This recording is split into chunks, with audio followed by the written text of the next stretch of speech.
পয়লা বৈশাখ হলো বাংলা নববর্ষের প্রথম দিন। মুঘল সম্রাট আকবর কৃষকদের খাজনা আদায়ের সুবিধার জন্য বাংলা সনের প্রবর্তন করেন। তিনি হিজরি চান্দ্র পঞ্জিকা ও সৌর পঞ্জিকার সমন্বয়ে ফসলি সন চালু করেন, যা পরে বাংলা সন নামে পরিচিত হয়।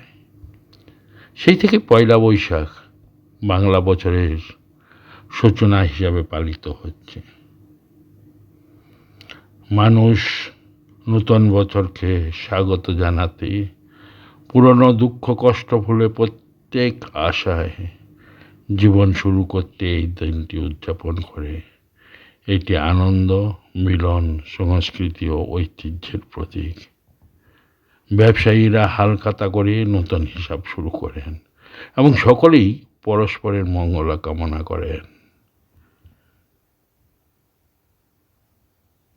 শ্রীরামকৃষ্ণদেব বলতেন, প্রতিদিনই নূতনভাবে ঈশ্বরকে স্মরণ করে জীবনকে পবিত্র করতে হবে।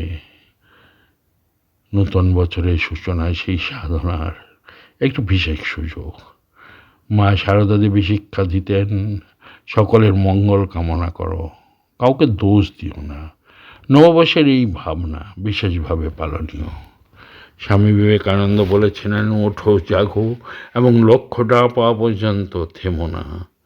নূতন বছর আমাদের জীবনে নূতন উদ্যম ও কর্মশক্তি জাগ্রত করার সময়।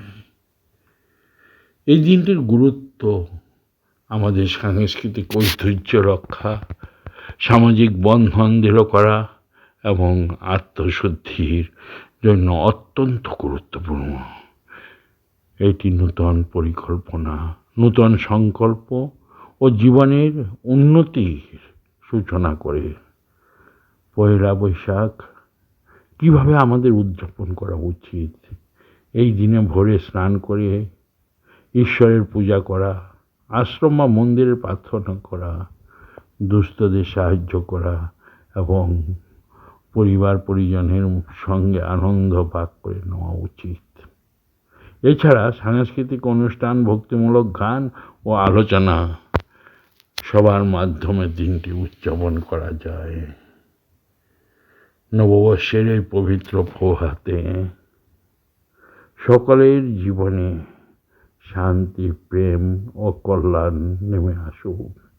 শ্রী শ্রী ঠাকুর, মা ও স্বামীজির আদর্শ অনুসরণ করে আমরা যেন সত্য, শুদ্ধতা ও সেবার পথে এগিয়ে যেতে পারি।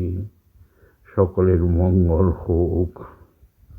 নবসূর্যের আলো ফুটে আসে বৈশাখের দিন। নূতন আশার রঙে রাঙা জাগে প্রাণের বিন। পুরনো সব দুঃখ মুছে হাসে হৃদয় খানি, নূতন স্বপ্ন বুকে নিয়ে শুরু হোক আজ জানি। মাঠে মাঠে সবুজ হাওয়া আনে মধুর গান, মানুষ মানুষে মিলন ঘটে, ভরে উঠে প্রাণ। হালখাতার শুভ সূচনায় হাসি মুখে সবাই, সুখ ও শান্তির কামনায় আজ প্রার্থনা করি ভাই। ঠাকুরের বাণী হৃদয়ে রাখি, সত্য পথে চলি, মায়ের স্নেহ ভরসা নিয়ে ভুলি সকল ছলেই। স্বামীজির ডাক শুনে আজ জাগি নব উদ্যমে, সেবার পথে জীবন গড়ি ভালোবাসার প্রেমে। এসো সবাই হাতে হাত রেখে গাই নূতনের গান।